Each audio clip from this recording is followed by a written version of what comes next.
Hello, and welcome to Nordexium News. We cover global conflicts, military developments, and changing power dynamics around the world. I provide clear and direct analysis without political bias or media noise. Let's get into the news I have for you today. If you like the content, please follow, subscribe, and share it with others. Today we are looking at Europe's demographic shift, not the political version of this story, the numbers, official numbers. Published by Eurostat, the United Nations, and national statistical offices, numbers that most coverage either ignores or buries in noise. This is not about invasion. It is not about conspiracy. It is about birth rates, migration volumes, and age structures. And what happens when those three variables run in the same direction for 30 years? Start with the birth rate. The EU's total fertility rate is currently between 1.3 and 1.5 children per woman. The replacement level, the number required to keep a population stable without migration, is 2.1. Europe has been below that for decades. That gap is not a blip, it is structural. What that means in practice, more Europeans are dying each year than are being born. In the absence of any other variable, the continent's population shrinks, and it ages fast. The median age in the EU is now above 44. In some Eastern European countries, it is approaching 50. The other variable is immigration. By 2025, around 64 million foreign-born people lived in the EU. That is up from 40 million in 2010, an increase of 24 million in 15 years. The primary source regions are Sub-Saharan Africa, the Middle East, South Asia, and Latin America. This is not intra-European movement. This is external intake at sustained high volume into countries whose native populations are contracting. Eurostat's own projections, Europop 2025, show the EU peaking at around 453 million people between 2026 and 2029. That peak only exists because of net migration. Without it, the decline starts now. Here is where the composition shift happens. Incoming populations are younger.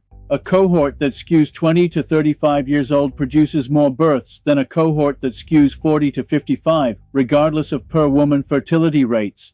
Fertility rates do converge over generations, but that convergence takes time. In the first and second generation, immigrant origin birth shares rise. In UK cities, this is already visible in school enrollment data. In France and Belgium, it shows in maternity ward statistics. This is observation, not projection. Let's go country by country, starting with the UK, where the projections are most detailed. Oxford demographer David Coleman projects white British people becoming a national minority somewhere between 2053 and 2066. That assumes net migration stays at 300,000 to 500,000 per year. Recent years have exceeded that figure. White British births have already fallen to around 56% of total births. London and Birmingham crossed the threshold years ago. Germany, France, Sweden, Belgium, Austria, similar trajectory, slightly different timing.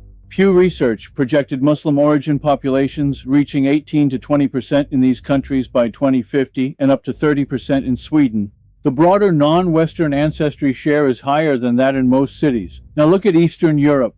Poland, Romania, Hungary, minimal immigration, declining native populations. Their problem is not composition change, it is absence. People are leaving and nobody is arriving to replace them. The economic case for immigration is real. It is documented. Working age population decline reduces tax revenue. It strains pension systems and empties sectors where native workers are absent. Elder care, construction, logistics. Immigration has offset those losses directly. Some analyses credit it with nearly 40% of recent EU GDP growth. The limit of that argument is skill level. High-skilled intake generates net fiscal surplus. Low-skilled intake can generate net fiscal cost, particularly in housing, education, and public health. The EU applies the economic argument uniformly. It does not select for outcome. The political response is not irrational. Voters across Europe have moved right on immigration in every major election from 2022 through 2025. Voters in France, Germany, Italy, Sweden, the Netherlands, and Austria are responding to changes they can see in their cities, schools, and neighborhoods. The response itself is predictable given the rate of change. Policy tightening following the 2024 and 2025 election cycles may alter the projections. Timelines may extend, but they do not disappear. The fertility gap is structural. No European government is currently proposing a pro-natalist policy at the scale required to close it. The real debate is not immigration versus no immigration. The choice is managed, selective, integrated immigration or unmanaged inflows.